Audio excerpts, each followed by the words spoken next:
It's that time of night again, kids. Forgive Big Papa, he's a little late. Ladies and gentlemen, you're listening to the Exceptional Conservative Show live from the nation's capital, and boy am I incensed. I am Woo! Ladies and gentlemen, we are not ashamed of the good news of conservatism, for it is the power of liberation, first to the Republican, and then the socialists, who can't clear an inch worth of ice off the ground till you've been dry, and you want them to run the nation. Starting off a little too early. Slow down. Want to thank my beloved Mary, my bouncer. She's in the chat room. She's been coaxing and encouraging and loving people through the terrible delay. Thank you, Mary. We love you. Mary is my bouncer. If you diss her, you diss me, you will be dismissed. Cal, the beautiful producer of every show on Blog Talk Radio. The best thing coming out of Canada since Ted Cruz with us tonight. Love you, Cal. And of course, Dave Milner, the unpleasant blind guy, is with us tonight. He's in the chat room. I know at 10 o'clock we normally talk with none other than the Kraken, and we will get to him. But I am so fed up. I hope you're fed up with me. You know what we do at this hour? We find our right hand. That's right, Dave. You held it down, player. You know what I'm saying?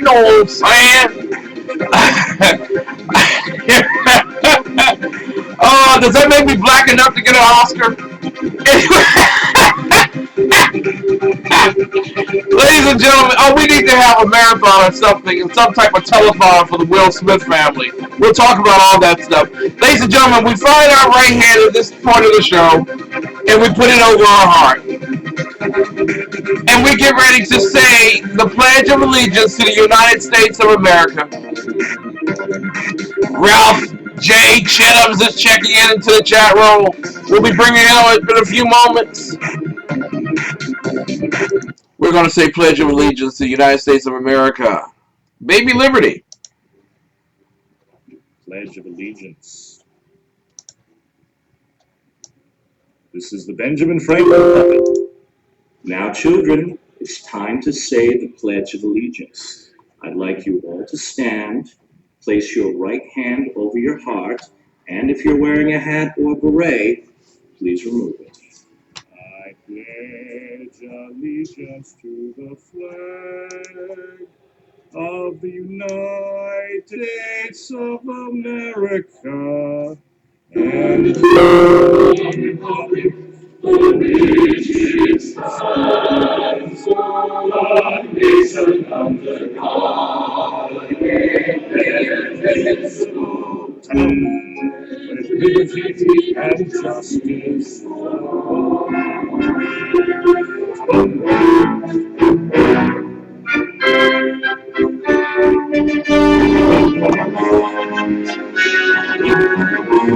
Thank you. Wow. Man, they should play that for kids. Listen, welcome to the Exceptional Conservative Show, live from the nation's capital. I'm your host, normally in the 9 o'clock hour, but we're in the 10 o'clock hour now, and I am so incensed. But I don't want to be incensed by myself. It's no fun being incensed by yourself. No. I need the Kraken. And tonight we will release the Kraken.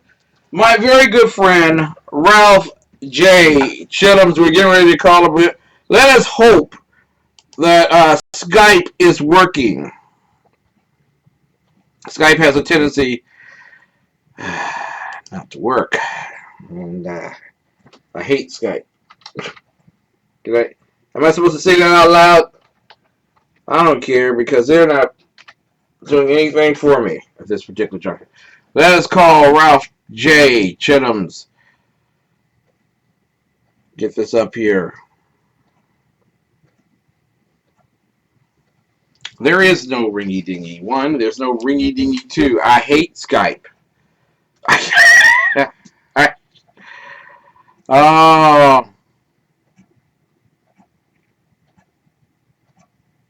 it says it's going through, but it's not. It's not. Okay, we're gonna figure something out here. Even if I have to do what I did last night. Uh,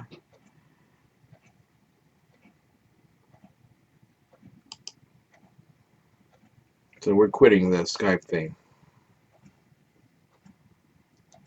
Quit. Yeah. Okay. All right. So we're quitting that right now. Let me see what we can do one more time, because this has been really just. This has just been terrible. In the words of Charles Barkley, this is terrible. We have a snowstorm coming.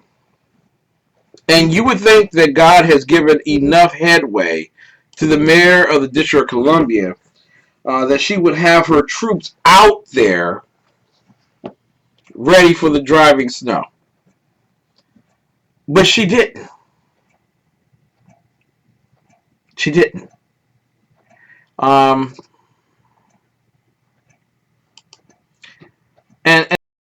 And Washington, D.C. is paying a very heavy price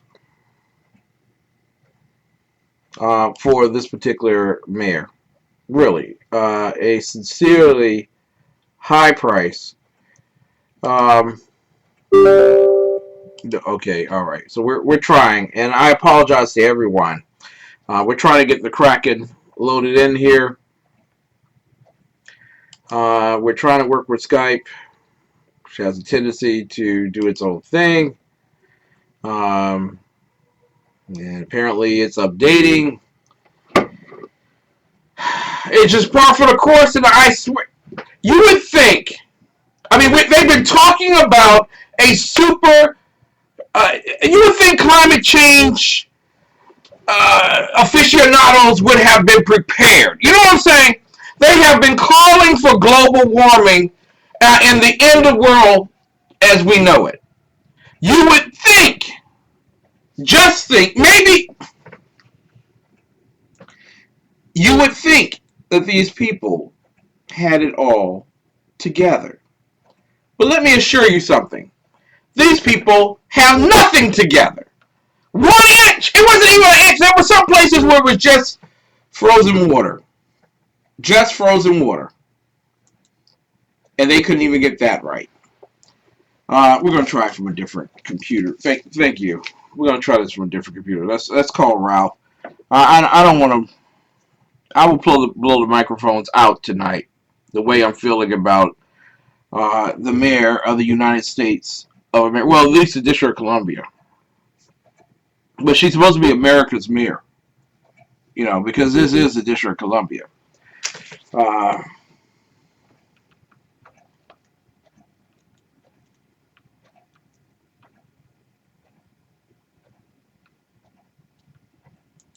Okay.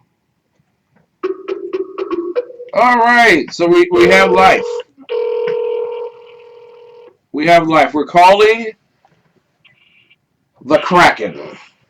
Hello. Hello. Good evening, Mr. Chittams. Congratulations. You made it home. Yes, my 3-hour marathon is over. I made it to the perilous streets of downtown Fallujah. I mean, Well, Commander Mario Browser is leading the charge to keep the ice and snow at bay. Oh, what a wonderful commander-in-chief she is. We are talking tonight with Ralph J. Chittams, who is the Kraken himself. We release it to the open air. And ladies and gentlemen, he happens to be the D.C. Vice Chairman of the GOP. So glad to have you here tonight, sir. Is this a failure? Is this just a complete and utter failure for a mayor? of course it is. But this is what happens with every administration in the District of Columbia. So clearly, the failure is not just at the level of the mayor, it's a failure of the agencies. It's a failure of the Department of Public Works. It's a failure of the Department of Transportation. It is a failure also of the mayor's office. We are ruled by a series of incompetence, and all we keep doing is shuffling the deck chairs on the Titanic, and the band keeps playing, and the voters keep voting, and the ship keeps sinking. It's utterly amazing. Now, I want to let everyone know, from my studio to my church is literally a 15-minute ride.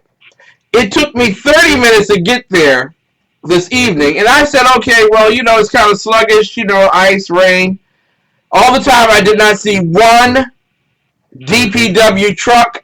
I didn't see a sand truck. I didn't see any ice breakers. I didn't see anything. I come back out of the church no more than 30 minutes after I arrived, about 8 o'clock, and I didn't get home. My wife had prepared a hot meal for me. She had to rewarm it.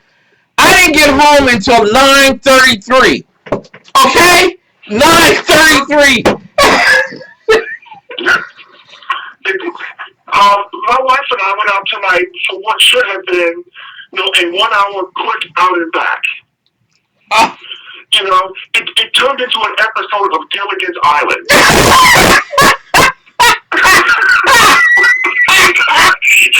What should have been a 1 hour out and back turned into a 3 hour marathon. We're coming down Central Avenue. We can't drive more than 15 miles an hour.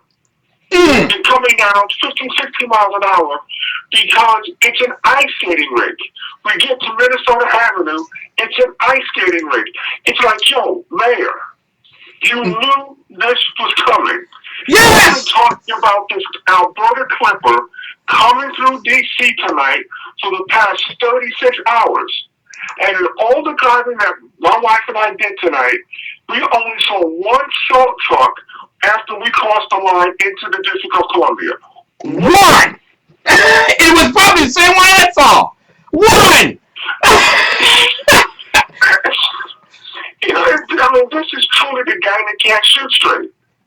Exactly, and they want to take away your gun. It's amazing what this city is dealing with. Utterly, I am telling you, it is so bad here.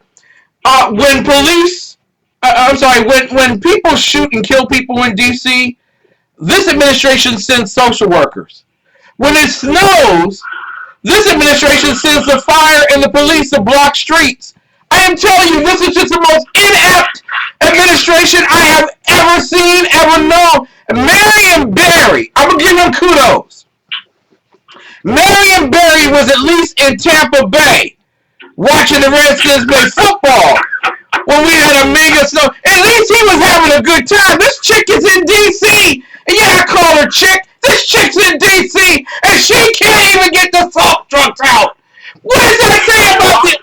Oh my God! Honestly, I really do think that, when the snow started falling, I think she called Black Lives Matter because she viewed, the white stuff falling from the sky as a racist attack on her administration.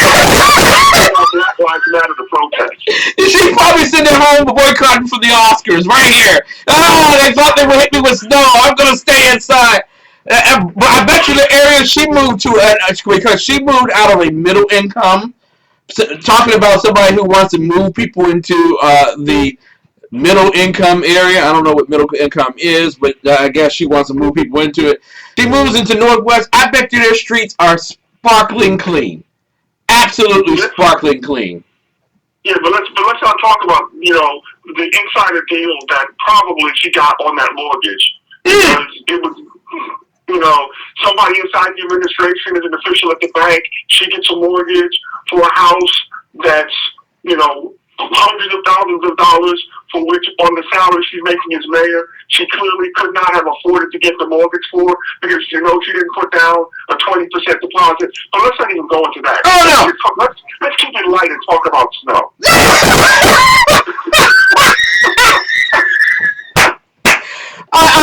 Listen. I get phone calls and e-messages from people saying, Ken, you're a conservative. How can you live in Washington, D.C.? Tonight, I'm holding my nose and my wife's nose, and she's holding mine. This place stinks, and it stinks to high manure. It really does. You have literally no salt trucks on the street, and it's snowing. Yeah. And I can tell you, the weather forecasters are saying it's probably going to, be snowing till about 11, 12 o'clock tonight, which means that tomorrow morning, when the kids have to get up and go to school, it's still going to be ice and snow all over the sidewalks. Because even though there's a law now that says 8 hours after an adverse weather event ends, homeowners and business owners have to clear the sidewalks around their homes and establishments or else risk a fine. But I will bet anybody $100 that tomorrow morning, half the schools in the District of Columbia's sidewalks will not be cleared for the kids if they have to go to school. You got that right. Now we're not. Some people are tuning in and listening to the Exceptional Conservative Show tonight, and you're listening to the great Ralph J. Chittams, who is DC GOP Vice Chairman and also our KRAKEN. We have released him for tonight. A lot of people say, "Hey Ken, you're jumping on her. You're calling her chick. You're not respecting her office. You're not respecting her." This is probably just a goof up, a mistake. It happens. In her first days in office, she screwed up with a snow response last year. Let me read to you from the Washington Times. A winter snowfall Tuesday morning, and this is January 6th of last year. A winter snowfall Tuesday morning provided an early test for D.C. Mayor Muriel Bowser's administration, but a flat-footed response to a storm that provided headaches to commuters across the region left city officials scrambling for excuses. About 2 to 4 inches of snow fell across the D.C. area, prompting complaints that schools and government offices should have opened late, if at all. She closed them. Listen, this is not the first time. This is not her first rodeo. No matter what she says, and she lived in D.C. long enough, she knows about the snowstorm in 1979. She knows about the snowstorm in 1993. She knows about the 2008 snowfall. This is not a rare occurrence, okay? But she falls flat on her face one more time. Well, yeah, and in D.C., everybody knows how the mayor deals with snow is a litmus test that has been used for administration after administration after administration. This is nothing new. Yeah. And then for her to sit down and completely blow it over a few flakes is inexcusable. It is. It just shows that this administration is not ready for prime time. We have a bunch of amateurs playing at running this city who don't have a clue of what it is it's supposed to do. We're talking with Ralph Chittams. Ralph and I have been on the road getting here. That's why my show is an hour late tonight. And I apologize to all the listeners. But literally, and forgive me if I come across very animated at this particular, literally, in Washington, D.C., there's less than half an inch of snow on the ground. There's not really much ice, but it's half an inch of snow is on the ground. The hill places have not been salted or sanded.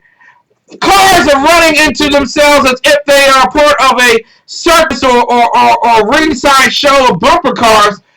And this chick, I say it again, this chick is nowhere to be seen. This is the second year in a row that she's failed at her duty.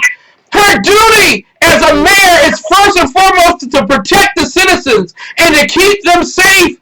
And she's failed.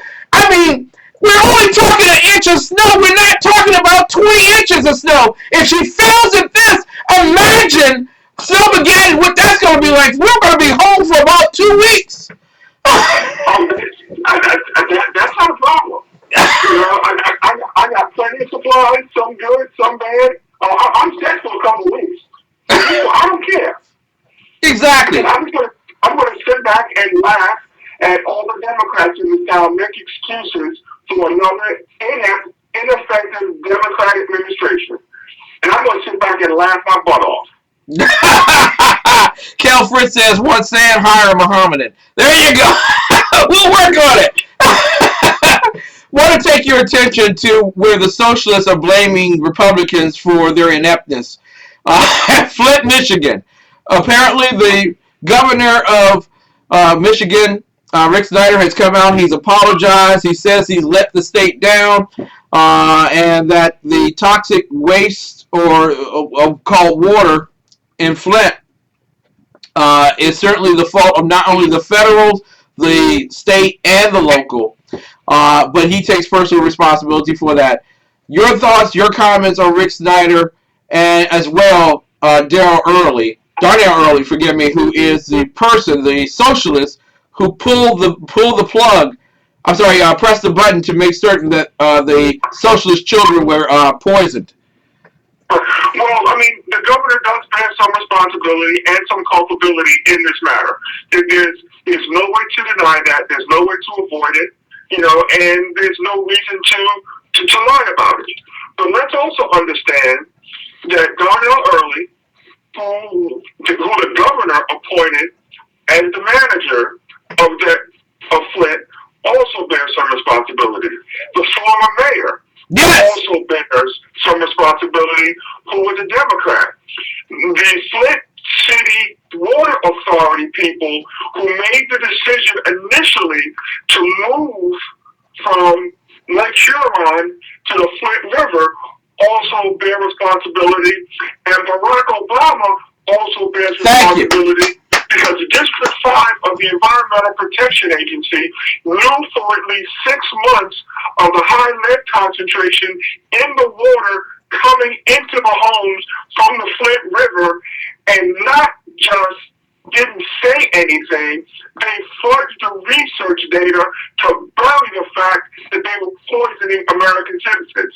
So for these Democrats in Michigan to blame this solely on Republicans just goes to show you how stupid they really are and how out of touch with reality they are, and are so willing to blame the big bad boogeyman white man for everything that happens to them when they bear as much responsibility in this as the governor. Now, they're asking Americans to bail them out.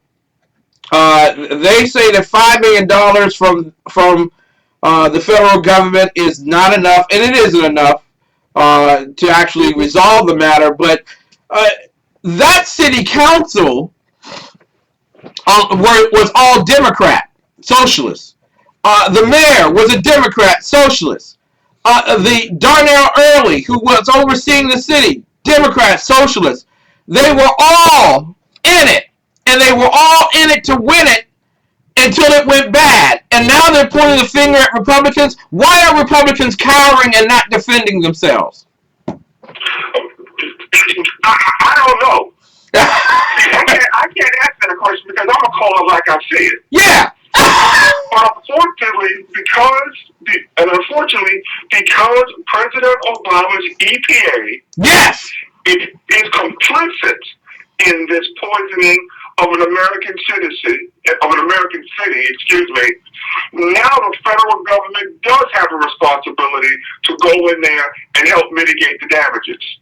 So literally, because EPA, who knew a year before even the Flint people became public with it, the EPA knew 1 year before everyone else that this ship was about to sink, and they wiped their hands of it and put it back in the lap of the governor of Michigan. Even worse than that, they fudged the data. Yes. They removed 2 studies that which would have elevated the lead situation into a crisis to artificially lower the lead standards, and purposely, the EPA purposely fudged the data. It's not that they did something by omission. They committed a crime. They actively fudged the data. So yes, unfortunately, the federal government does bear some responsibility, and the federal government is going to have to kick in some money because the federal government is guilty. They're just as guilty as the Republican governor, and they're just as guilty as every down-ballot Democrat in the city of Flint. Now, will there be a change in leadership in Flint? Will they vote Republican so that they don't use socialists to kill their own babies? Of course not. There you go, people. And they, they got, you know, I mean, it's the 10 o'clock hour. You said this might be your adult show. This makes too much damn sense. You were talking, socialists are killing your babies out of the womb. Now, they'll kill your baby inside the womb, and now they'll kill the baby outside the womb, and you still vote for the same people that are killing you. And talk about blame the white man for this. Are you crazed? You know, it's always easy to find a white target to blame for something. You know, that's a low-hanging fruit. Something bad in the black community looks for a white guy. Well, speaking of white people, Jada Pinkett is asking all black people to boycott the Academy Award, and she went as far as to ask the host of the Academy Awards, what is his name, the comedian, Chris Rock, asked him to step down from hosting the show because the Academy Awards were too white.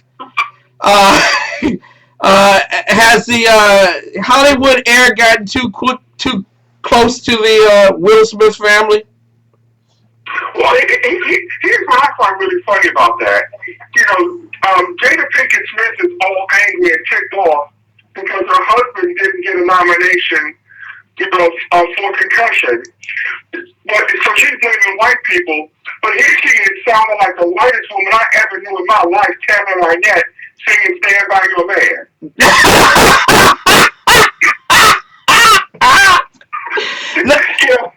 If they had opened up Will Smith, she wouldn't be saying crap. Oh no, she wouldn't. She'd be sitting right there in the front, jumping up and down and shouting because her man was. This is so corrupt. This is just so over the top.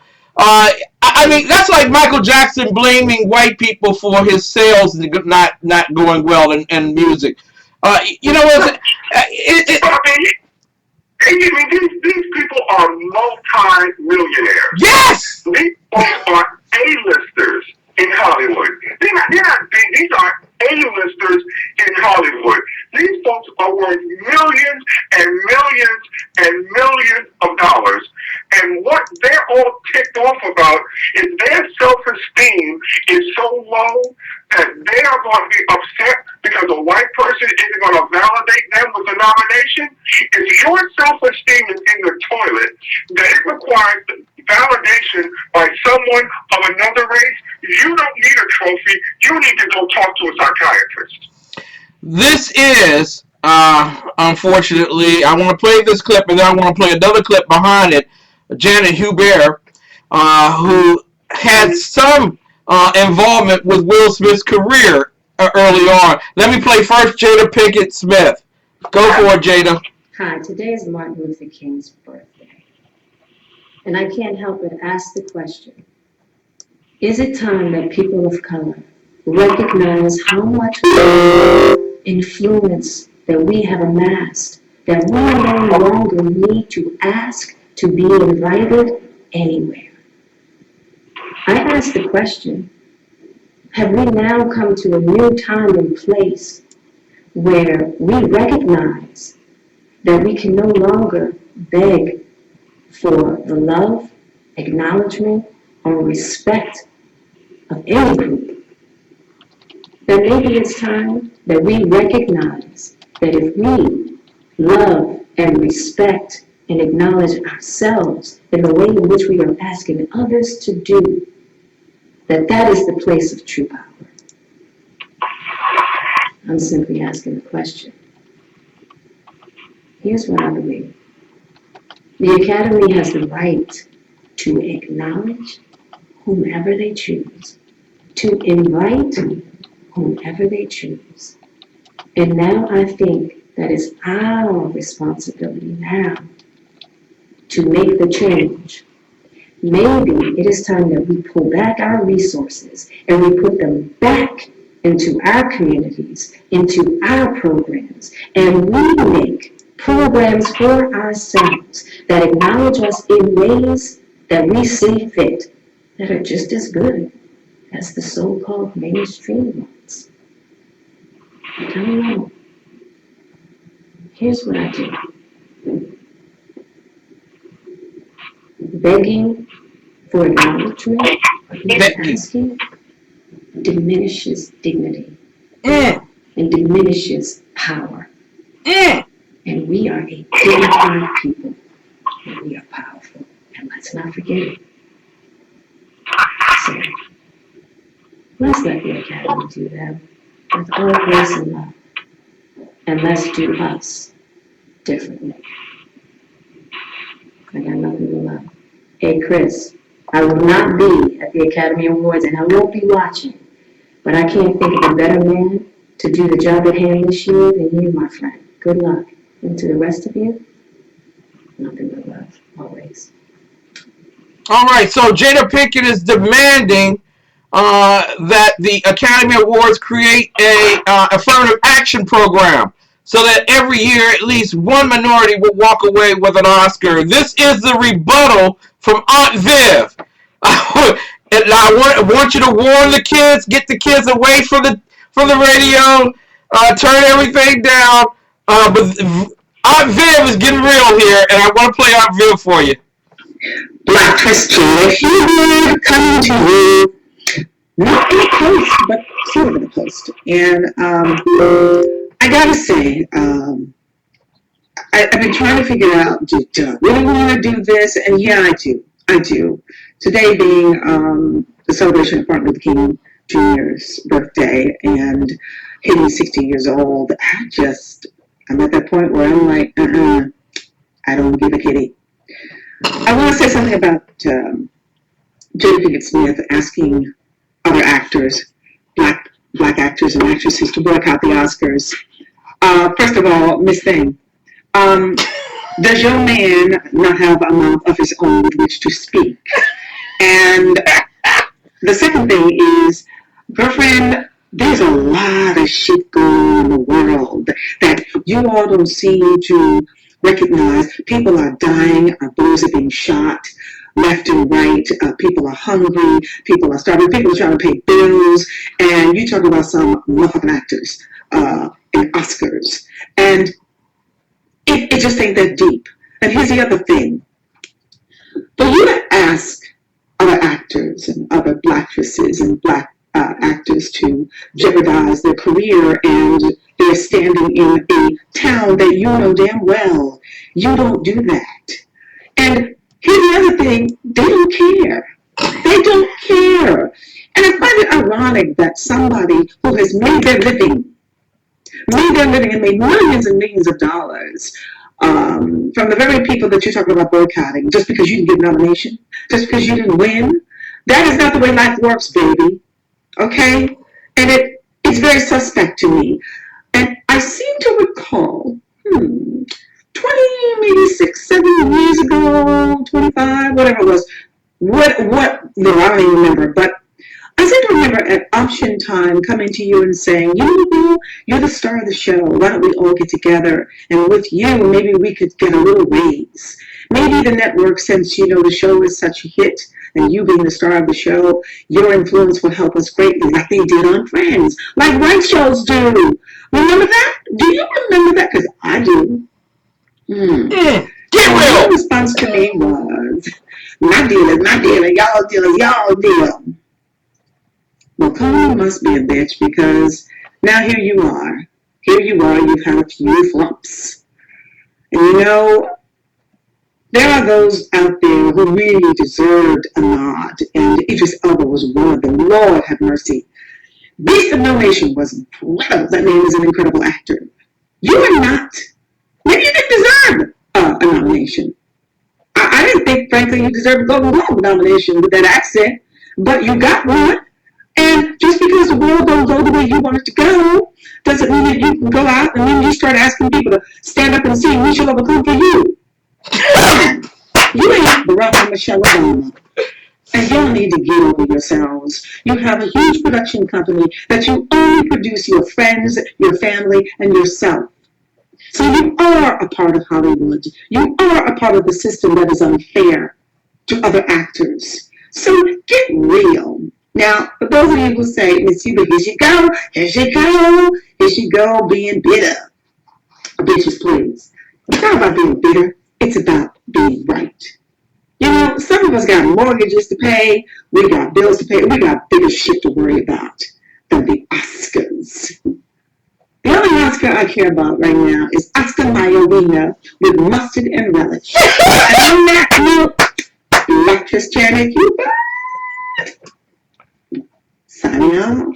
Peace, baby. Peace, baby. We are definitely from two different parties, but girl broke it down like it should have been broke down. Commentary from you, Ralph.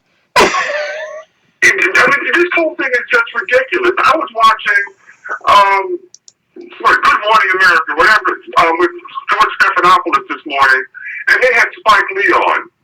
Spike Lee opened his mouth and said that the Oscars should be forced to implement a Rooney Rule. Now, for those who don't know what the Rooney Rule is, in football, it's now mandated that anytime a front office or a head coaching position becomes vacant, the team must interview at least one minority candidate before they offer the position to anyone. They don't have to hire the black guy, but under the Rooney Rule, they have to interview at least one black person before they can offer the job. And Spike Lee, with his ignorant self, said that the Academy should be forced to implement a Rooney Rule, but he wants to go so far as to make it a mandatory quota that X number of minorities have to be nominated each year in these categories. So, wait a minute. That's not how affirmative action was intended to work. Amen. There's never a guaranteed end result from affirmative action, even if you wanted to go that route. Affirmative action simply said that everyone needs to be given an opportunity. Spike is taking it to the extreme, to the absurd, to the asinine level of saying that even if, and it's entirely possible, that in a given year, no minority actor or actress's performance rises to the level that is worthy of an Academy Award. He's saying that there needs to be a quota guaranteeing that there's a minority actor getting nominated every year. So does this mean that I may not have to produce a quality project like Star Wars or Jurassic Park or 13?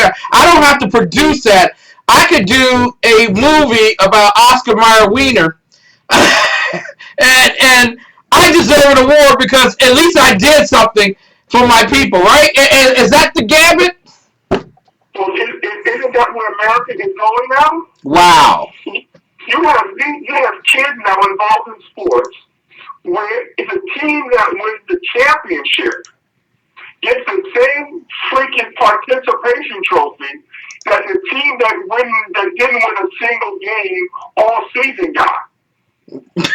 That's what we're moving to in this country. We're moving to a society where greatness is not to be strived for. Greatness is not to be attained.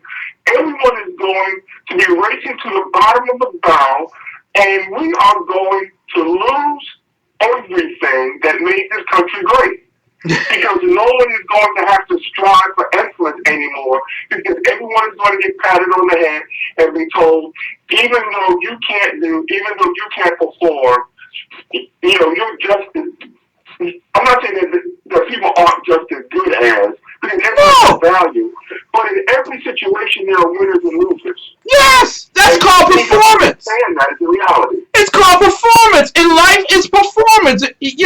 Whether it's the bedroom or anything else, it's performance related, and you get a grade.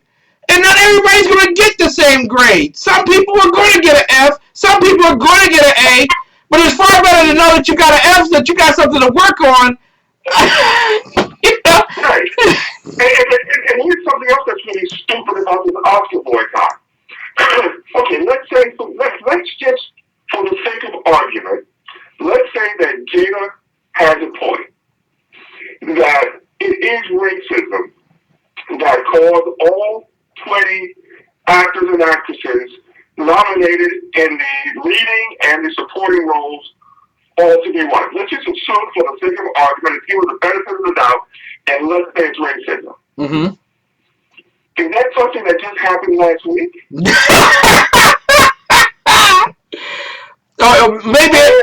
Maybe it happened. It happened the week that Concussion came out. That was when Concussion came out. Racism started in the Hollywood. I'm giving him the benefit of the doubt. So let's say it is racism. But if it is racism, boycotting an award show is not going to do it. If you really think that it's racism in Hollywood, and you really want to do something about it, you don't boycott one show.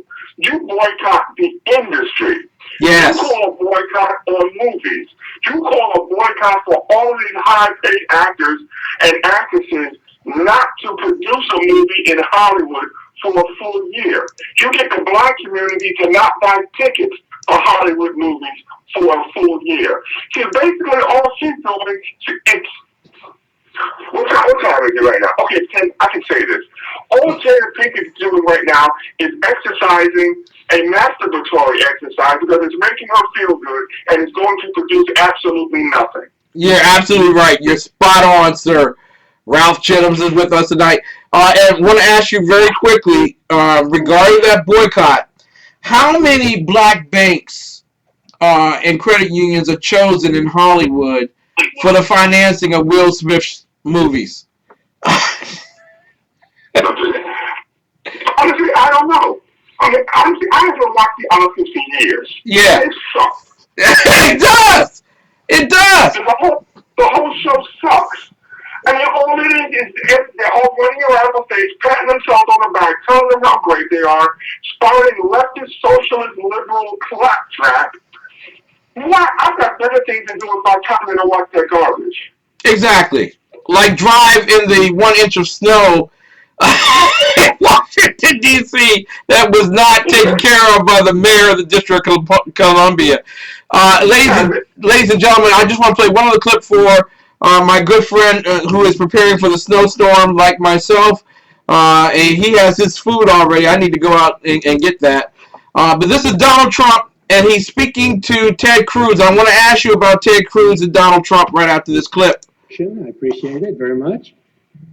It's so much fun and so interesting, and I know the governor just made a very big statement, appreciated by many, and that was amazing, actually, and he's a respected man, and when he speaks, people listen, so I thought that it just came out over the news, his feelings about one of the other candidates. That's strong feelings, so that will be very interesting. I guess you agree, too. I agree. And, he's been mixed on the subject. He goes wherever the votes are. So he all of a sudden went over here, and then all of a sudden he got slapped. So it's very interesting to see. I sat back and I actually wrote a few things down concerning ethanol, biofuel, and I wanted to just read what I wrote because I think it's very important from the standpoint, certainly, of this room. It's a little bit different. I'm going in a little while to do an introduction of a person who's so highly regarded and a tremendous person. We're getting an endorsement, and that'll be exciting. So it's been an exciting, and I just left the John Wayne Museum where we endorsed. So there you go. Apparently, he is making assertions that, first and foremost, Ted Cruz is not a natural-born citizen, not eligible to run for the presidency of the United States, and on top of that, that he's flip-flop on ethanol. Your commentary, is Donald Trump going too far in attacking Ted Cruz? Look, this is politics. This is politics. Politics is a blood sport. Is he going too far? Well, that's for the voters to decide. I'm not a Trump guy. I haven't been a Trump guy since I was, running around in New York. New York as a businessman. You know, the attacks on Cruz is Cruz a natural born citizen. The honest answer to that question is that answer has never been truly dealt with in the court system. We don't know exactly what that definition is. Could it be? Could he not be? Who knows? It has never properly been vetted. You know, so if it's an issue that honestly is hanging out there and Donald Trump wants to try to make an issue of it, go for it. If it works for him, fine. If it doesn't, it'll kill him. Mm-hmm. Yeah. But as far as the flip-flopping on issues, look, Cruz flip-flops. Rubio flip-flopped. Donald Trump has flip-flopped. You know, there's no politician running who hasn't flip-flopped on an issue. So why is everyone acting so surprised now that Donald is accusing Cruz of flip-flopping? Exactly. And even more criminal things. One other quick question for you. Ben Carson suspended his campaign. What is that all about, sir? Well, I give Dr. Carson a lot of credit. One of his campaign volunteers, Braden, was killed in an automobile accident. And see, this is another incident that shows where Carson is different from career politicians. Mm-hmm. See, as a doctor, he understands that life is more important than position or ambition. And he suspended his campaign for 2 days to fly to that young man's bedside, to be with the family, and after the young man died, to stay with them, and to potentially do harm to his own candidacy because it was the human thing to do. Yeah. And from my perspective, right now, in the Republican primary, there's only one grown-up standing on that stage, and that's Dr. Carson. There you go, Dr. And everyone else, they're arguing like little children. Ralph Chittams, how can people find you and your great commentary? Social media, I don't hide. My name is out there. R.J. Chittams Sr. RJCHITTAMSSR. Facebook and Twitter. Drop me a line at ralph.chittams@dcgop.com. Ladies and gentlemen, we have released the Kraken tonight. We're going to put it back in. That is Ralph J. Chittams. God bless you, sir, and enjoy Snow Megadon. Absolutely. I'm going to be making snow icicles. You probably could, thanks to the mayor. Thanks to the mayor, we all can. Thank you, sir. God bless you and your family. That was Ralph Chittams. When we come back, we will be talking with Pastor Shannon Wright. Yes, it is that kind of night. I just want to let everyone know, SHR will not be on tonight at 11 p.m. Eastern Time. I will be picking up the 11 p.m. hour for my 2 hours since I crudely came late to the affair. We'll be talking with Shannon Wright, Pastor Shannon Wright, who is running for office in Baltimore. She will have new news on Officer Porter and what the Constitution said, or at least the judge said, about the Constitution and why Porter can be at peace. You're listening to the Exception Conservative Show, live from the nation's capital. We're not ashamed of the good news of conservatism, for it is the power of liberation, first to the Republican, and then those socialists who like to poison their children in Flint, Michigan. We'll be back. Right swipe. It's gonna be a right swipe. This man just shaved his chest hair into a heart. You stole my right swipe. Right swipe. The power's of my sister. It does. Oh no, she's not. He's cuddling a kitten. Oh my God, I want to eat their faces. She's hot. Oh, wait a minute. That's a lollipop. That is not a lollipop. Left swipe. Left swipe. This movement's so conscious. If you think you're not tight, hope you're gonna be tired. I just left swipe. I just left swipe. Left swipe that. You gotta swipe your lips. Yeah. You gotta swipe your lips. Like that. You gotta swipe your lips. I don't like, so I gotta left swipe that. Look at at you with your shirt off, flexing. You bump what you talk, hashtag complexing. Yeah, you work out, you're in shape, okay. I like the six-pack abs, not the six-packs a day. Came across a photo with a green-eyed body, whole nine, pretty face, tight waist, nice body. Hottie, just couldn't overlook one slow fact. She smokes like an old man at a racetrack. This movement from the truck. If you think you're not tight, I'm not tight. If you're gone and it's not enough, I just left swipe, left swipe,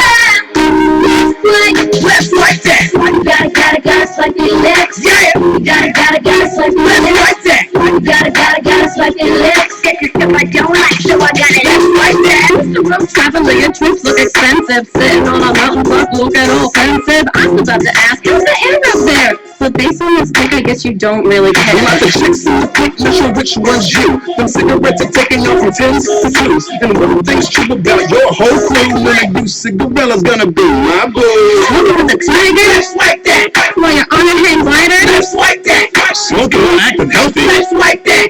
Smoking all stealthy? Left like that. Smoking with a duck face. Left like that. I don't use your drug friends. Left like that. Smoking at the prom. Left like that. Even in a photo booth? He don't care. Left like that. You gotta swipe your legs. Yeah. You gotta swipe your Left legs. like that. You gotta swipe your legs. Get your stuff I don't like, so I got it Left like that. You gotta swipe your legs. Yeah. Hashtag. I'll never remember you. Hi, my name is Christopher Arnold. I'm the executive chef of the Flint restaurant, and today I'm walking through some of the meals that we prepare here.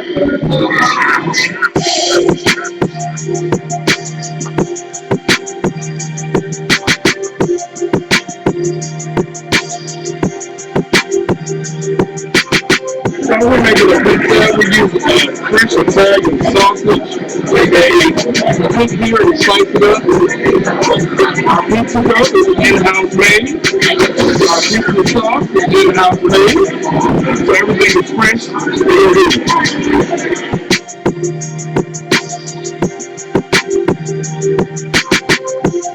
This is our Thai curry chicken. The sauce is made with coconut milk and the Thai red curry. It is juicy chicken thighs as well as some mixed vegetables, served with jasmine rice and pita bread. Now, we're going to prepare our famous KRAKEN tilapia and grits, our fish and grits on the menu.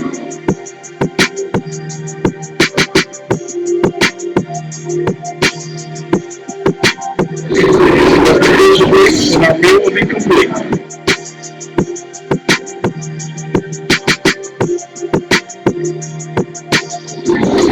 me tell you about our infused beef burgers. We kick the spice up just a little bit with our infused sauce. And we start off with 80-20 USDA ground chuck hand patty burgers, like half a pound of burgers, and we're going to grill it to perfection.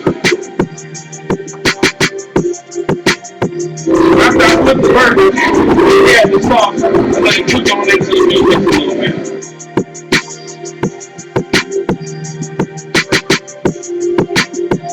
We're going to add a little bit of pepper jack cheese to this burger, spice it up a bit.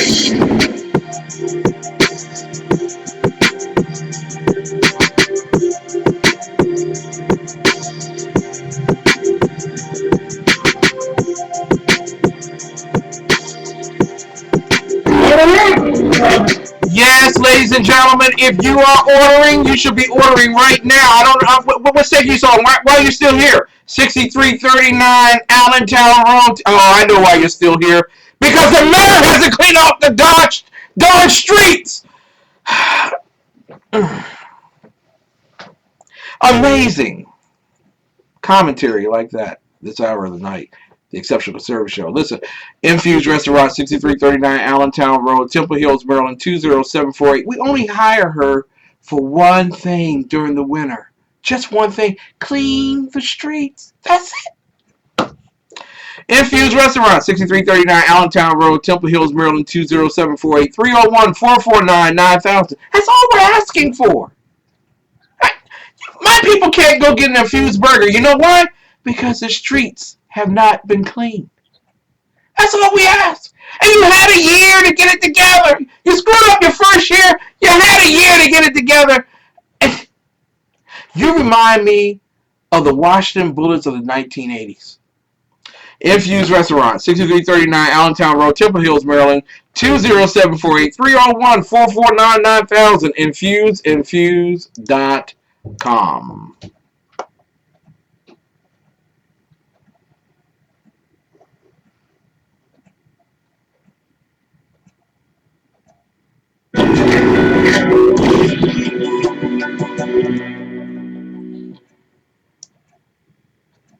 Only hours after an attack of radical jihadi terror on American soil, the New York Daily News became the loudest, vilest, most condescending voice for what many people call the godless left.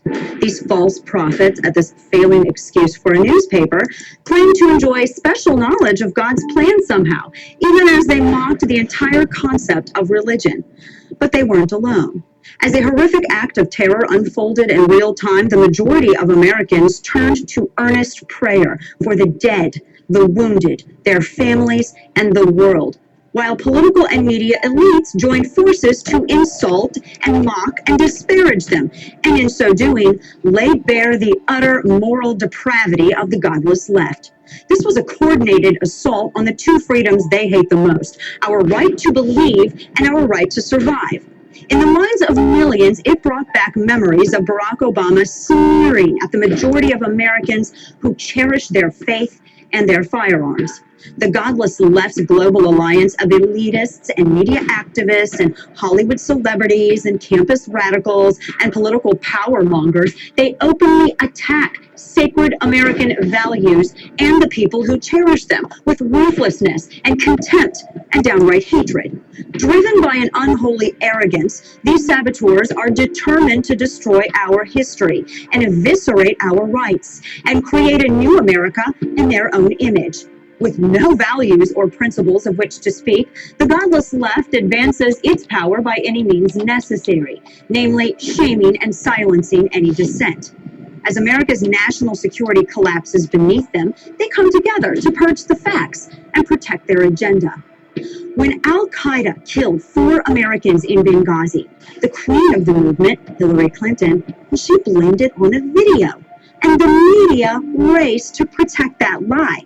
They whitewashed the killer's motives at the Boston Marathon and at Fort Hood. They refused to cover our utter abandonment of immigration law. They don't report on the drug cartels and the human traffickers who have invaded our borders and embedded in every single American city. They buried the unconscionable scandals at the VA, the weaponizing of the IRS, and the disastrous billion-dollar healthcare website. They even excused the outright lie of, If you like your doctor, you can keep your doctor. and as Chicago devolves into utter anarchy and a 9-year-old child is assassinated by cold-blooded killers who should have been in prison under the existing federal gun laws, the godless left refuses to report on its own guilt. And now, when a radical Islamic terrorist killed 14 innocents in California, they did everything possible, for as long as possible, in the face of the evidence, to sell the American people on workplace violence and their political Kool-Aid of so-called common sense gun laws. We also need to make it harder for people to buy powerful assault weapons. They openly demonize Christmas and Christianity, but say nothing of the only religion in the world that contains a segment which condones this terrorism. Americans know the difference between a radical few and a peaceful majority. But through thuggish accusations of racism and xenophobia, the godless left has made it nearly impossible to honestly discuss the burning world that surrounds us. And in doing so, they created the environment where the San Bernardino killer's neighbor didn't report suspicious activity for fear of being seen as profiling. She was kind of suspicious and was wanted to report it, but she said she didn't want to profile. And days later, these monsters carried out their unconscionable act of evil. As the families of the victims in San Bernardino called out to their fellow Americans for prayer, the godless left launched a vitriolic attack on the twin pillars of American freedom. The first, and the Second Amendments. These saboteurs share the same fanatical fervor to tear apart the foundations of America as the terrorists who threaten our very survival. And together, they march hand in hand toward the possible, purposeful destruction of us all. These elites of the godless left, they're the infidels of freedom. And we say to them that we will never, ever sacrifice our God-given rights to believe and to survive. Ladies and gentlemen, I want to welcome you back for the final moments of this hour. Actually, we switched on over to the next hour of the night, where we are not ashamed of the good news of conservatism, for it is the power of liberation, first to the Republican and then the Socialist. I'm Ken McClinton, the host of the Exceptional Conservative Show. You are listening to us live from Washington, D.C. tonight. I know we are delayed a bit, 9 p.m., and unfortunately, I was a little late, only because there are no snow plows in Washington, D.C. There are no sand trucks, there are no salters, maybe one or two that you'll see on the road. But ice and snow fell upon us, an inch of it, between the hours of 6:30, about 7-ish, and it didn't stop until, I think it's still going, in fact. Yeah, looking out the window, it's still going. And apparently our mayor was caught unawares. That's why there's no one out there with fire trucks and police officers blocking roads, so you can't go to the left or to the right. And of course, probably at all the killings in Washington, D.C., the social workers are showing up on time. Listen, I want to thank everybody who's in the chat room. I want to thank especially Mary Brockman, my bouncer. If you diss her, you diss me, you will be dismissed. She entertained the troops for the whole hour while I was away. God bless you. I love you, child. And I also want to thank Kel for blessing us with her presence. What a beautiful Canadian she is.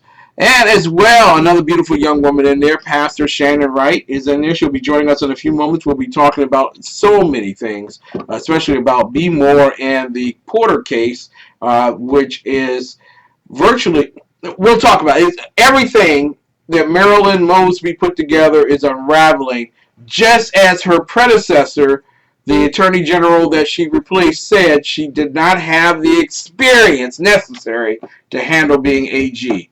Well, you're looking at it, it's all unraveling. Dave Miller said, "Kid, it's Common Core 9 p.m. That's right. Okay, we'll go with yes, Common Core 9 p.m., everybody. I know it's 11 p.m. on the Eastern Hour, and I know many of you all are thinking to yourselves, Ken, still on the air? Yes. Sackheads Radio will not be on the air tonight. That's because apparently they have found El Chapo's gun pal from the Obama selling the guns to Mexican drug dealers.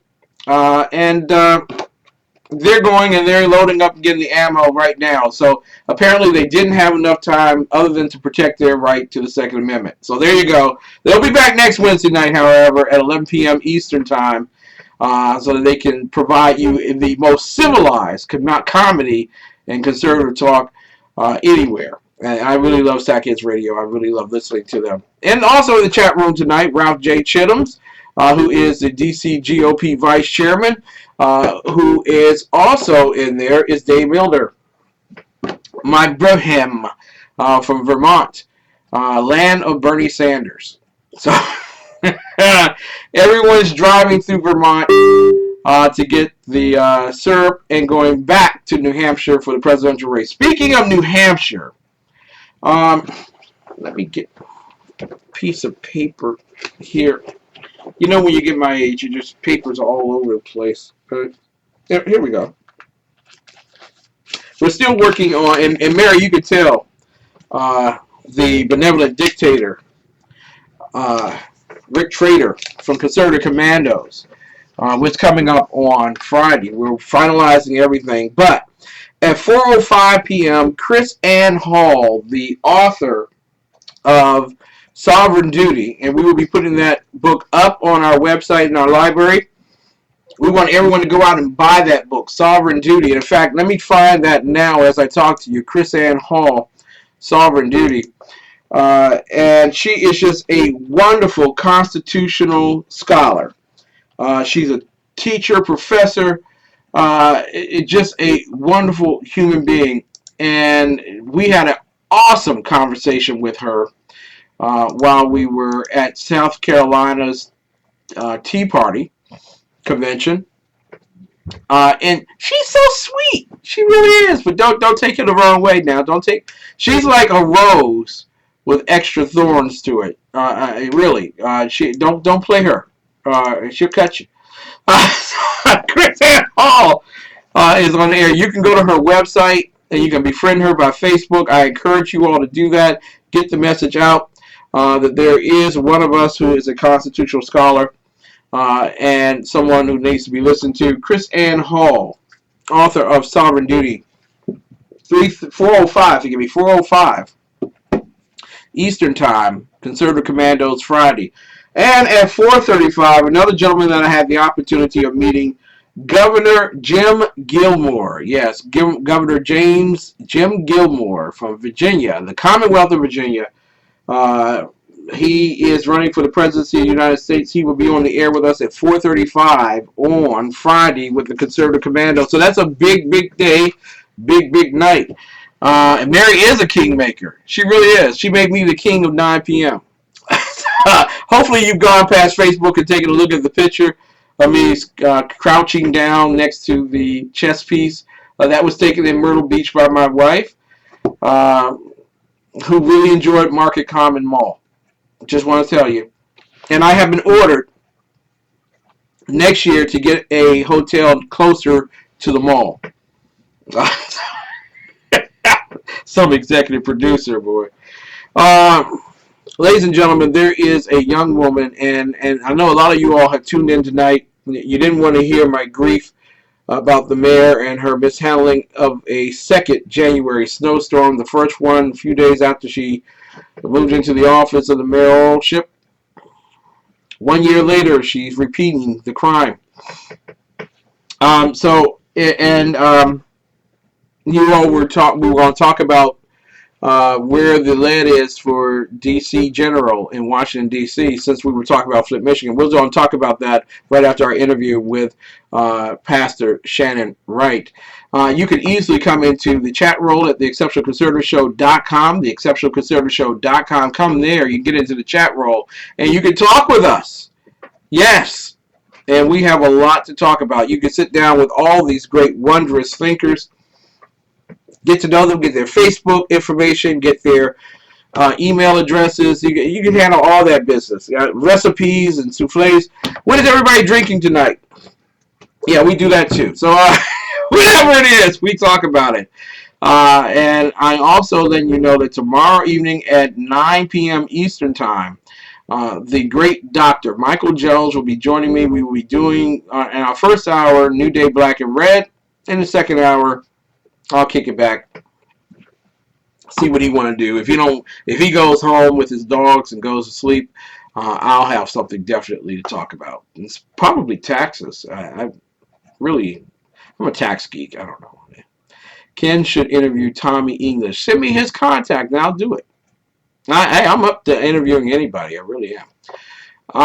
This young woman hails from the great state of Maryland, the only, well, actually, there are two communist states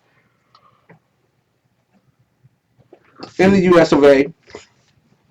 I'm showing my, I'm normally not up this late for a radio program, so don't josh with me. So, I'm normally listening at Sackheads Radio. She hails from Maryland, which is the second communist state. Well, actually, I think there are three. I think New York is communist. Also, well, Illinois was another state that's communist, and then Maryland, and then California. All four of the communist states of America. Well, she hails from there, but she would like to turn all that around. We want to present to some and introduce to others the great Pastor Shannon Wright, who is running for office in the wonderful, liberty-bearing city of Baltimore. If you want crime, just think Baltimore. Here we go. One ringy dingy, two ringy dingies.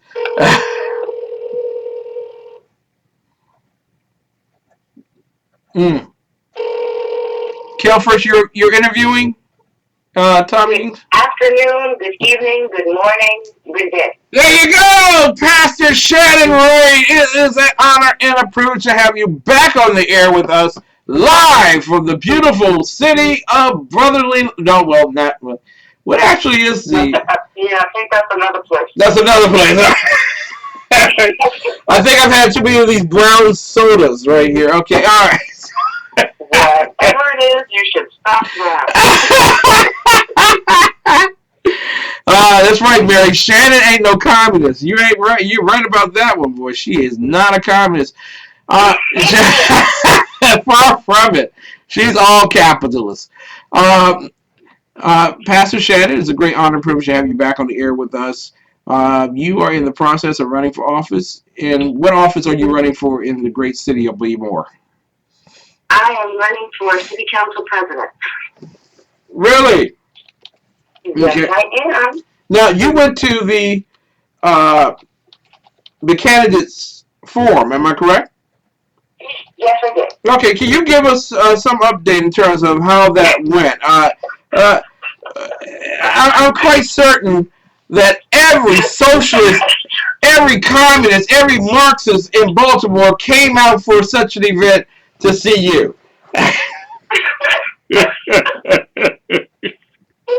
Okay, if you please forgive me, I'm having some technical difficulties tonight, but I'm trying to make sure that you can actually hear this because, I don't usually just start laughing for no reason, and there's a very good reason. I went to this candidates forum. It was the first one since, deciding to run for office here in Baltimore, and there were a lot of interesting folks. But one particular gentleman who's running for city council, and I'm just not going to say who he is because that would just be wrong. Yeah, of course, yeah. He was talking, he was doing really well. I was listening, we were on the same page. And then, now despite being from the opposite party, we were on the same page. And then he said, this is part of the problem here in Baltimore. We've got liquor stores. We've got liquor stores almost on every corner, despite the ones that don't have churches on them. And that's a problem. And I thought, okay, we're going down a road I can get with. I can slow down that road. And he said, it's a problem because there are no supermarkets, so that the children and the grandmothers have to go in the liquor store to buy groceries. So he said, the city should help, since these liquor stores are filling the gap. The city should help these liquor stores and pay for them to partition the liquor from the groceries so the grandmamas and the kids don't have to go through the liquor to get the groceries. Oh my God! What idiot is this? What idiot? Has he ever been to Safeway? It was funny to me because, like I said, we were on the same page. We were there. It was good. And then when he said that, I leaned over because my husband was with me, and I leaned over him and I said, did you just to give the money, the taxpayer money to the liquor store?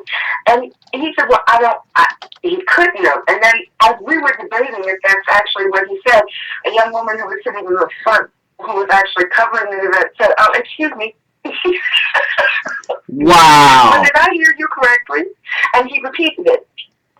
He wanted everyone to be sure that they understood that he felt that since the liquor stores, were providing such a great service to the communities, that they'd be afforded taxpayer money to make renovations in their stores.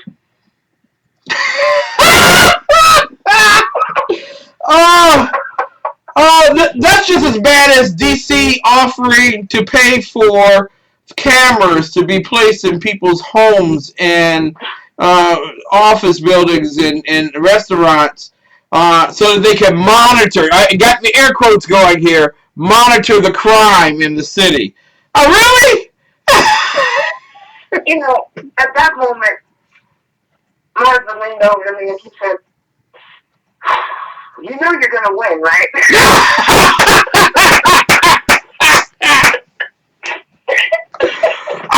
But you know what? We're not sure about that because only in socialist areas will they attempt to poison their very children and kill them after birth with water.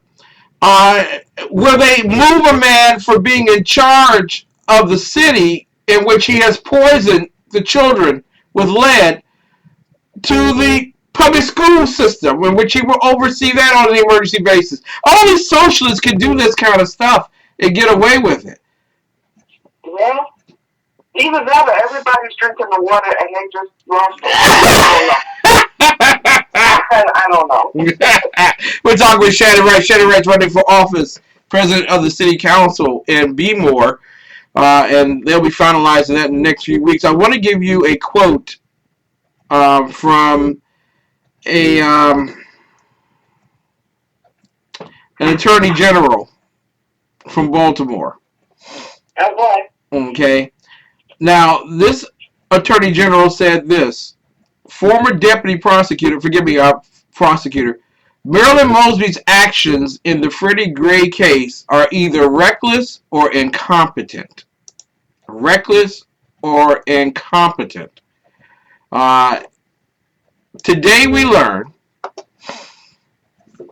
that the city that attempted to force Officer Porter to incriminate himself by actually testifying in several other cases, that this was definitely anti-constitutional. Can you give us some updates on exactly what's happening with this particular Freddie Gray trial? Forgive me. What are you drinking tonight? I don't know. It's too late at night, I tell you. I'm a 9 to 11 guy. I'm in a very risky area now. Goodness. In any event. Yes, everyone can see on USTREAM and live stream. It's a brown bottle. There you go.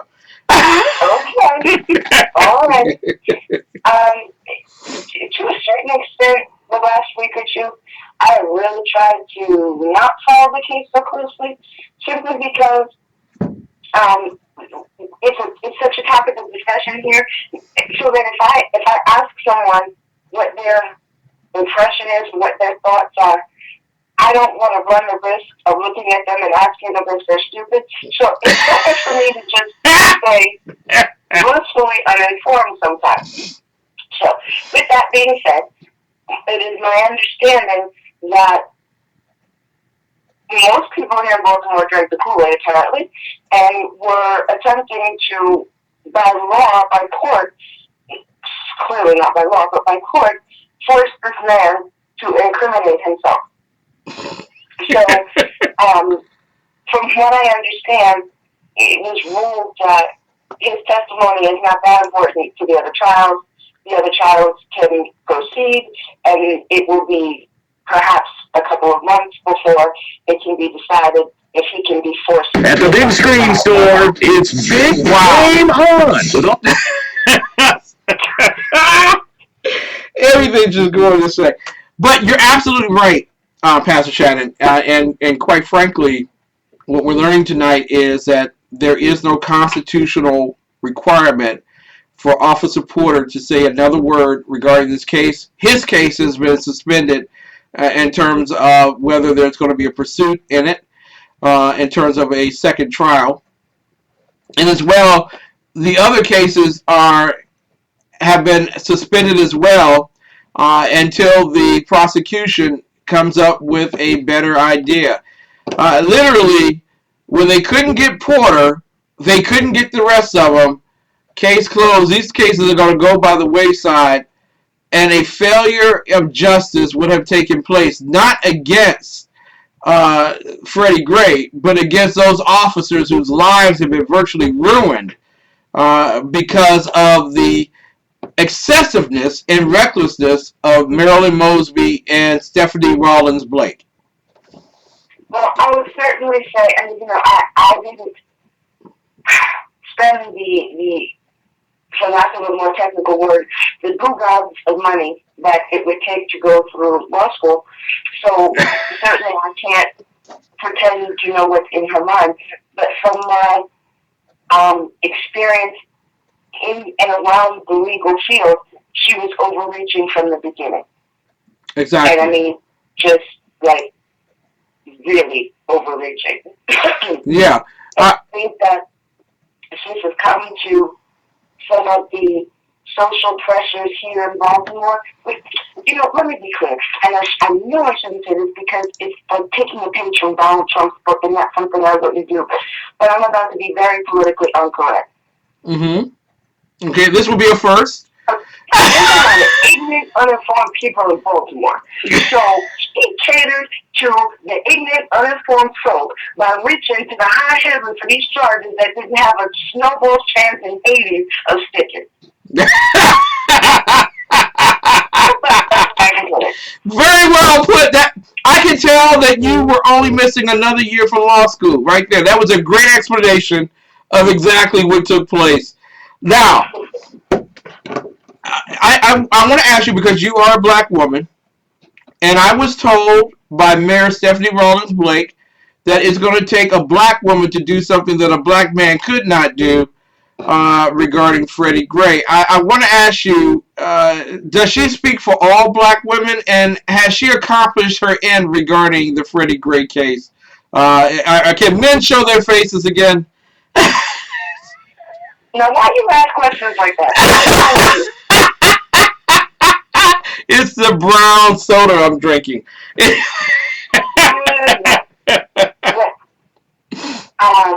If what she meant by that was to fail miserably, then no, I think that's equal opportunity by, you know, for everyone.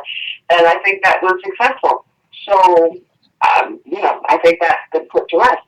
Mm-hmm. And as the rest of it, there are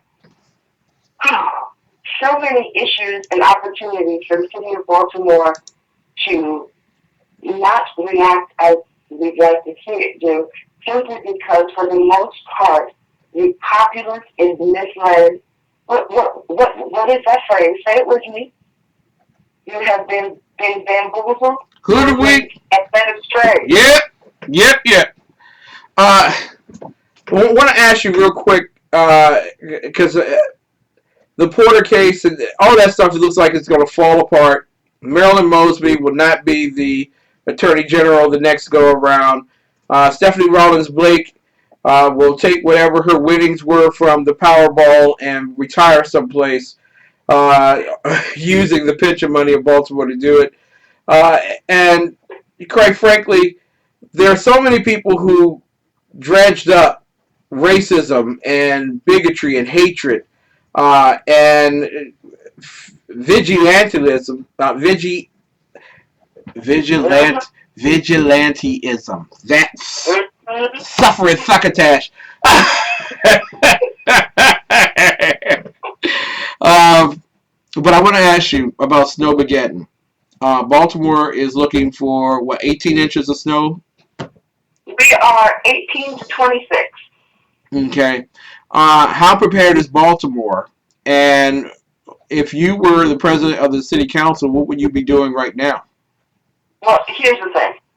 In terms of the answer to the first part of the question, I'm hoping that we have a thaw so that I can make a meeting I have on Wednesday. Mm-hmm. Because if I'm waiting for it to plow, the spring thaw might be quicker. You know that's in the DC budget. Spring thaw.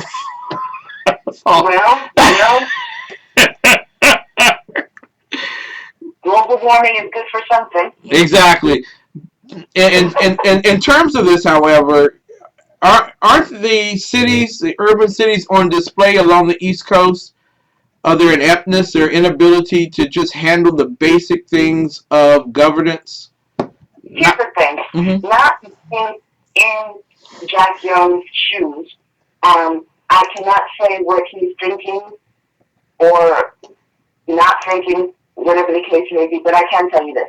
Were I to be already in office, most likely I would be somewhere in the area of City Hall or at some sort of a satellite office, because it seems to me it would behoove me as an elected official, elected to protect and serve the people, that if they, as in the people that elected me, are not well and taken care of, then nor should I be. Exactly.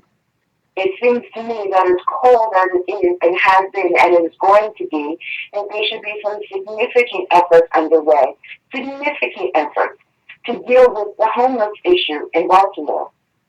You do not want to get up and have human popsicles once the snow does actually thaw, because public service and public works has not removed it. There's certain things that need to happen in a way that is in decency and order that is just not happening. Folks need to be making sure on a city level that there's a plan in place that's actually making sense and being implemented in terms of the homeless. Someone needs to make sure that for those that are homebound, that there is a plan in place to be able to make sure that the most easily affected citizens are protected. And I don't see evidence of that. I really don't. And I look for it. Now, when we say that kind of stuff, people look at us or retort that we're conservatives. We're trying to cut everything. We don't care about people. And only socialists care about people and are willing to go the extra mile to make certain that people have everything they need. Is that apparent, especially in this particular scenario of Snowmageddon? I can't speak for anybody else but myself. Yes. And I can tell you this. There are things from a political standpoint, there are things in Baltimore that should have been in place that just, you can tell are not. There's road work and repair that should have, before the plows that will eventually make it out there actually make the conditions on the roadways worse. Those are things that should have been handled already. This city has a horrible infrastructure problem with water mains. Those should have been prepped and treated already. But, there's only but so much you can expect when you look and you see, for the second day, I believe it is in a row, schools have to close because the buildings have no heat. What? What? I had not heard that from Baltimore. Can you repeat that? Schools are closed? 3 schools, I believe it was 3, in Baltimore today, for the second day, had to close because the buildings had no heat. Wow. And certainly, I can tell you this. One of the first things I intend to do is pass some legislation to have at least a partially, if not fully, elected school board. Because that's unacceptable. Oh my God! Oh, are there other schools that are threatened, especially with all this snow coming, to close because of heating situations? Or, these are babies. There are others that, from what I understand, they have heat. It's just not, it's questionable whether it's actually adequate. No. But there were some, like I said, that had to be closed, and one that didn't even open today for the second day because there was no heat. People in our chat room are just astonished, amazed. That I mean, these are the same people that marched on Monday talking about schools need more money and all this kind of stuff. Do schools need more money? No. And I'm saying that because, in my humble opinion, what you're looking at is a mismanagement and misappropriation, not an underfunding issue. Wow. And there's a big difference. Is it systemic? Of course it is. Of course it is.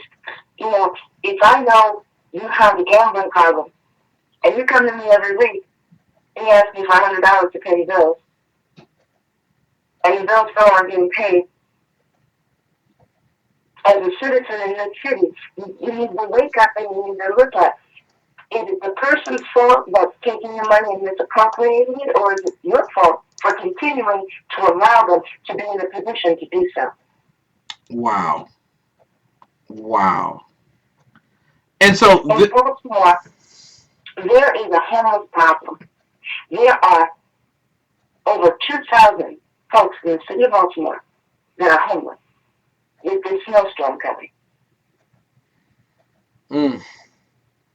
There is more than that that don't have sufficient access to food, that rely on schools being open and heated, and other places to be able to do the basic functions of staying warm and eating. Wow.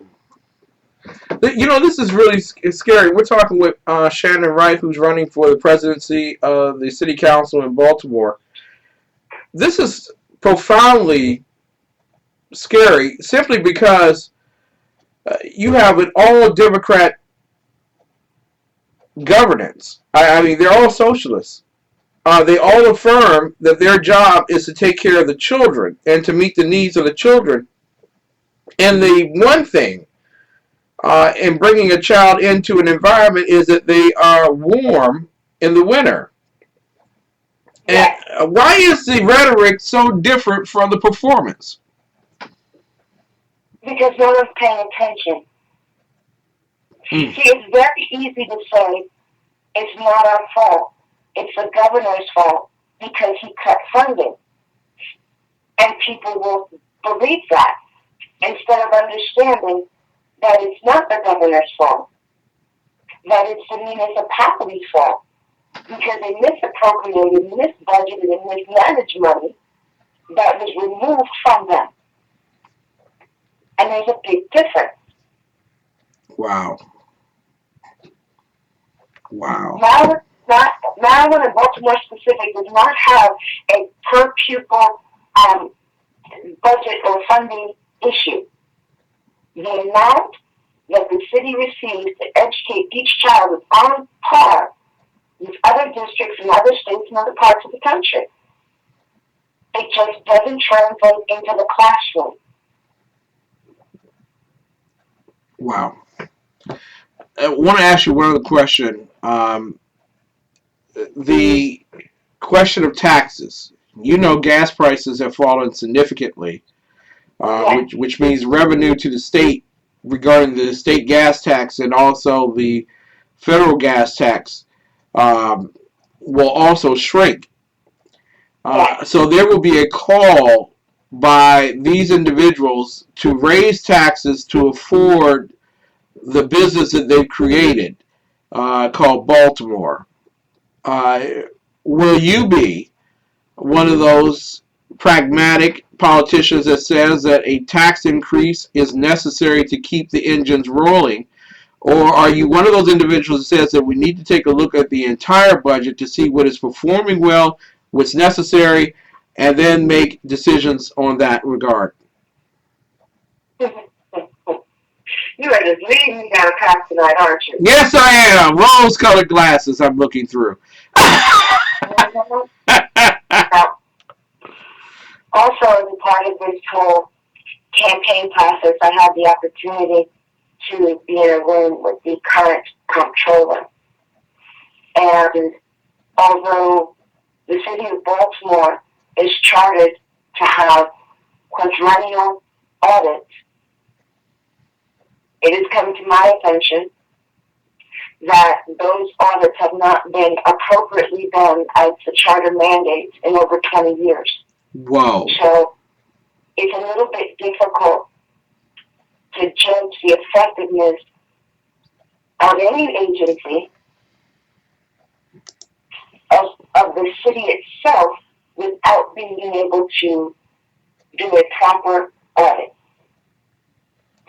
And y'all don't have to take my word for it. If y'all look up Baltimore right now, City of Baltimore, go under the Board of Estimates and look up the comptroller and click on audit. The only audit you will see is of the public library. Whoa! Wait a minute! You all have had scandals with the police. You all have had scandals with the jails. You've had scandals with the mayor's office in spending. You had scandals with misappropriation of funds in the public schools. You've had scandal after scandal. Do you mean to tell me no one is measuring the books? No one's looking at the dollar figures? If you go to the comptroller and look under audit, matter of fact, do it while we're talking. We're going to do it while you talk. Baltimore, Maryland, comptroller and audit. There we go.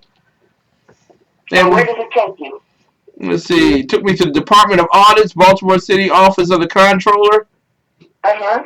Okay. And audit plan. Okay, where am I supposed to look now? The role of the department in audits. When you look on that screen to the right, there's a menu, and it says something about audits that were done, or it has a few options about audits. Audit. See that? Audit reports, fiscal year audit plan, audit reports. Go in there. See what you see. Okay. 2014. Wow. It's been a while. Oh my God. It's been a long while since y'all had some audits. And what is that audit for? Well, they have several in here. There's one for the retirement system. That dates back to 2013, so the retirement funds haven't been audited in 2 years. The Enoch Pratt Free Library. I was not kidding when I said that. One library was audited. Woo! Oh my goodness! And then the War Memorial Commission. Oh, now that's a biggie right there. They were last audited in fiscal year 2012. That's a big one there. You know, that War Memorial. Well, that's a maker and breaker of a budget. Do you mean to tell me that someone is president of the city council and all the agencies within his realm of oversight have not been audited? Is that what you're saying tonight? Well, wow! So literally, if I worked for Baltimore, I could be stealing out the yang and nobody would know. Pretty much. How do I get a job to work for Baltimore government? I don't know. I'm trying to figure out. Ladies and gentlemen, we're talking with Shannon Wright. Oh, isn't it unconstitutional? I would think that's unconstitutional. It is certainly against the city charter. And I know that because, one, I was told that, and two, I went and did the research and looked it up myself. Oh my goodness. In 2015, last year in 2015, well actually this is for the 2014 year, but Enoch Pratt Free Library is the only agency, I'm putting this in the chat roll so everyone else knows what I'm talking about, because I know that your city may be a little bit different than Baltimore. Literally, the last time these agencies were audited may have been back as far as 2012 or 13. Now, some people would say, well, that's a little hyperbolic, you know, that's a little bombastic. Of course, there are always monitors on money, and we always work with the auditors and the financial divisions of the Treasury within, and so we know exactly what's happening with the money. Is that the case under this current president of the City Council? Really? Is that what we're going with? Yeah, we're going to go there. We're going there. Okay. So literally, I'll say it, there seems to be malfeasance in the office of the president of the city council. Uh-huh. Yeah. I got something for you. Bear with me 1 second here. Let's see.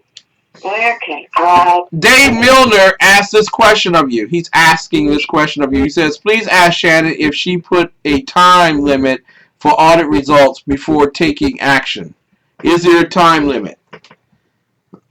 Because I just left you something there to take a look at. There is a time limit in the charter for how often and when the audits need to be done. I'm looking for something else that I wanted to share with you. Yeah. Just bear with me 1 minute. Yeah, so we're talking with Shannon Wright, who's running for the presidency of the Baltimore City Council. We got some real news tonight out of this particular interview that you're not hearing in the mainstream media. Firstly, two Baltimore schools closed because there's no heat for 2 consecutive days and counting.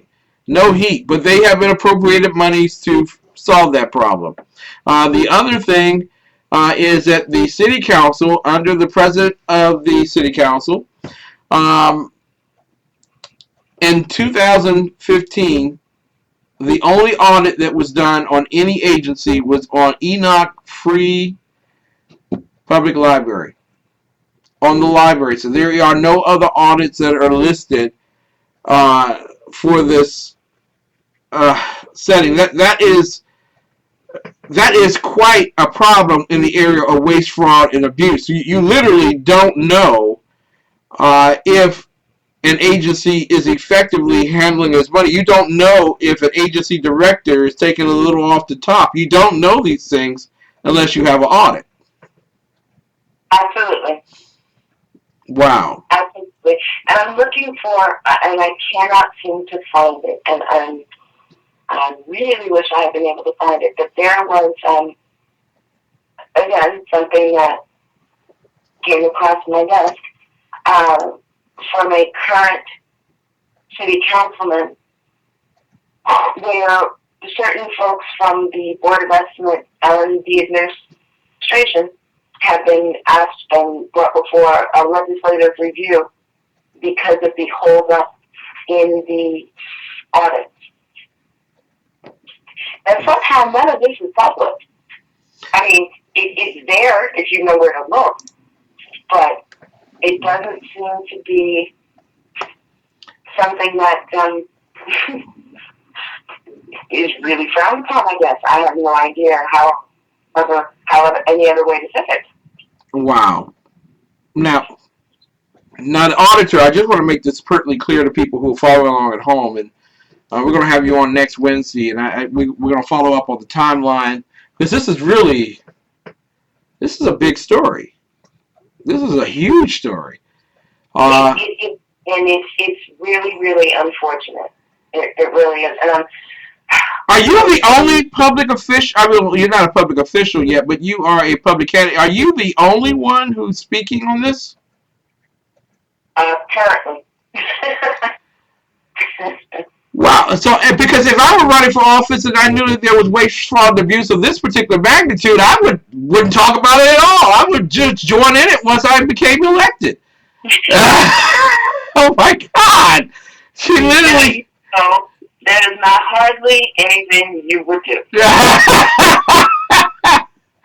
Listen, financial related audits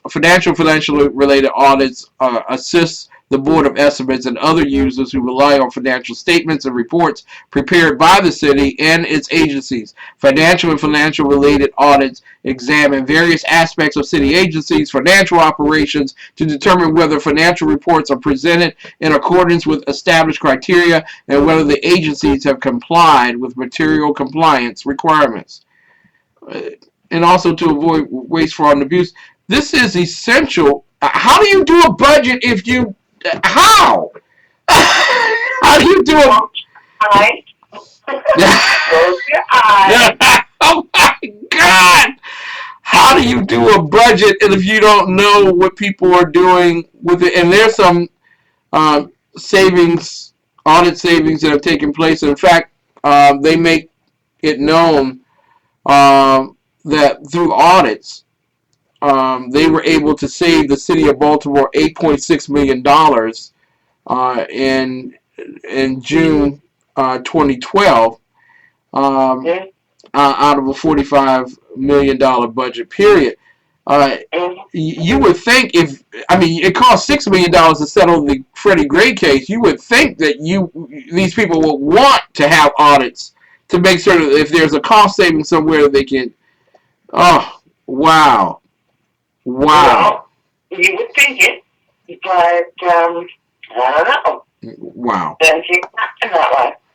So when we talk with you next week, I definitely want to follow up with you on this and to find out why not even the press are interested in this. This is amazing that you can literally. I want a Baltimore City job. That's what I want. I want something close enough where I can put my hand in the till, because I know they're not going to get audited for at least another 20 years. Shannon, how can people get in contact with you and help you in your exploration of the presidency of the Baltimore City Council? You can find me and reach me on Twitter on Facebook at Pastor Shannon Wright. On Twitter, it's my last name, Wright, WRIGHT, the number 4 and the letter U. That's at Twitter. One of my websites, Shannon Wright Ministries, you can find me there.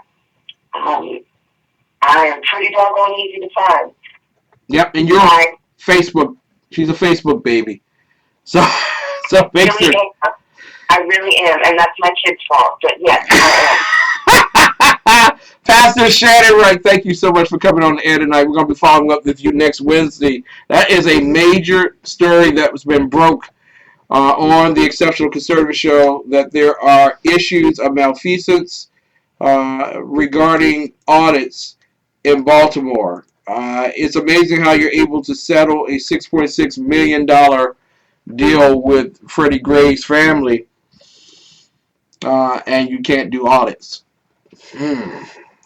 Amazing. We'll be back with the last of our commercials for the evening. You're listening to the Exceptional Conservative Show, live from the nation's capital. I'm the Exceptional one, Kim McClinton. We'll be right back. Right. Gonna be a right swipe. This man just shaved his chest hair into a heart. You stole mine. Right swipe it. Right swipe. Right swipe. That counts for my sister. It does. Oh, no, she's not. He's cuddling a kitten. Oh my God, I want to eat their faces. Oh, she's hot. Oh, wait a minute. Oh. That's a lollipop. Oh, that is not a lollipop. Left swipe. Left swipe.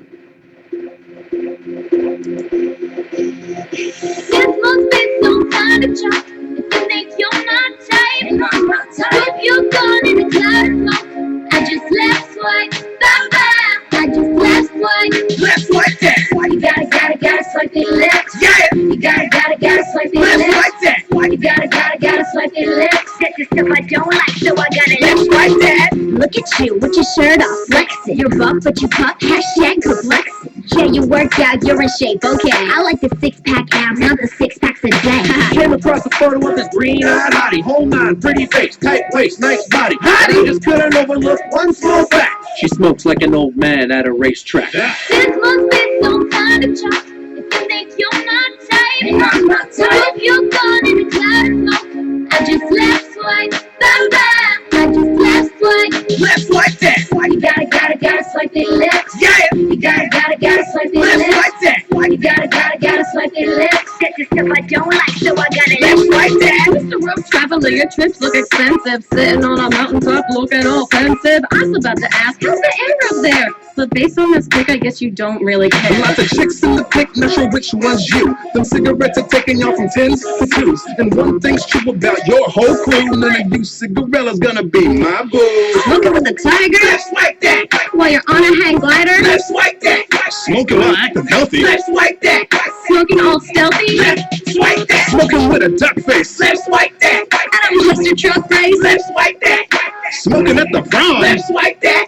Even in a photo bomb? He don't care. Left swipe that. You gotta swipe it left. Yeah. You gotta swipe it Left left. swipe that. You gotta swipe it left. That's the stuff I don't like, so I gotta Left swipe that. You gotta swipe it left. Yeah. Hashtag. I'll never remember you. Hi, my name is Christopher Arnold. I'm the executive chef of the Flint restaurant, and today I'm walking through some of the meals that we prepared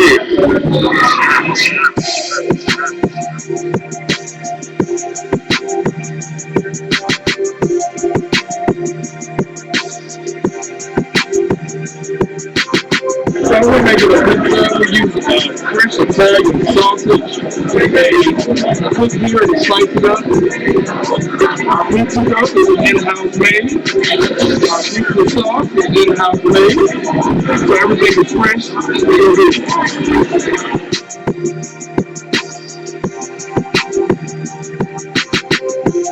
This is our Thai curry chicken. The sauce is made with coconut milk and the Thai red curry.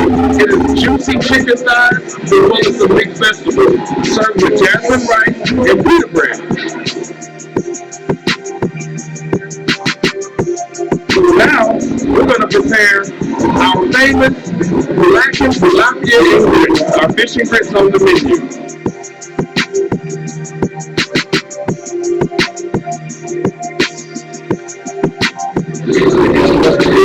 And our meal will be complete.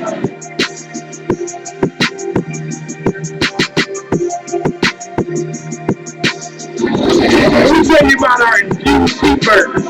We kick the spice up just a little bit with our infused sauce. We start off with 80-20 USDA ground chuck ham patty burgers, like half a pound of burgers, and we're going to grill it to perfection. After I put the burger, we add the sauce and let it cook on next to the meat a little bit.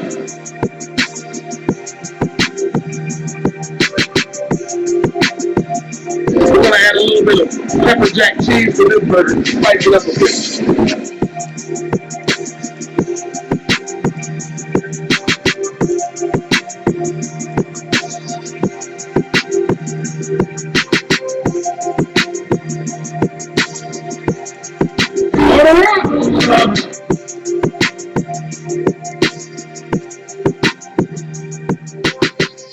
Ladies and gentlemen, I'm going to encourage you to do just one thing, and that is certain that you get out to Infused Restaurant out at Allentown Road and Temple Hills, Maryland. Definitely go to infused.com for more details. Ladies and gentlemen, I have but one more commercial, and I think it's one of the more poignant ones to be heard. It is the Pledge of Allegiance of the United States of America, and I'm very sorry we didn't get to it at the very beginning of this particular segment of interview. But I want you to take off your hat. I want you to put your right hand over your heart and listen to some children recite the Pledge of Allegiance.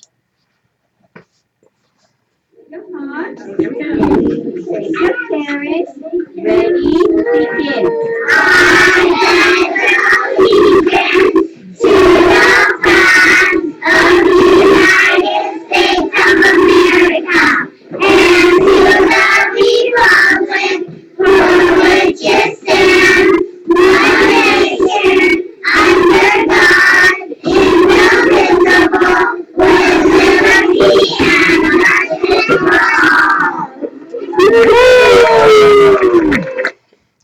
Ladies and gentlemen, I'm glad that you all tuned in tonight. You're listening to the Exceptional Conservative Show live from the nation's capital. We are certainly not ashamed of the good news of conservatism.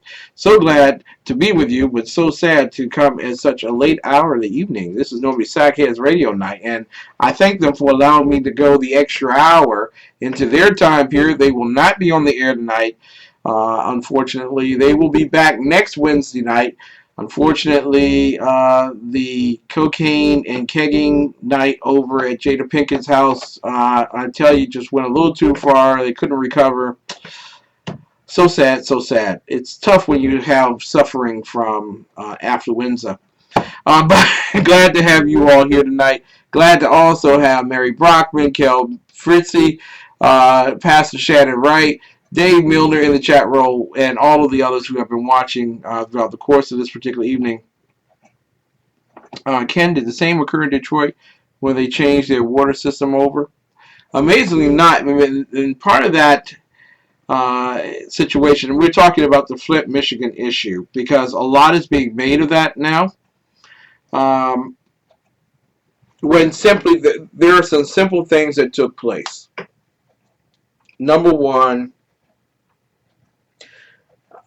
when Democrats, socialists attempt to show you that they care, they don't mind cutting out certain corners for themselves in order to achieve their end.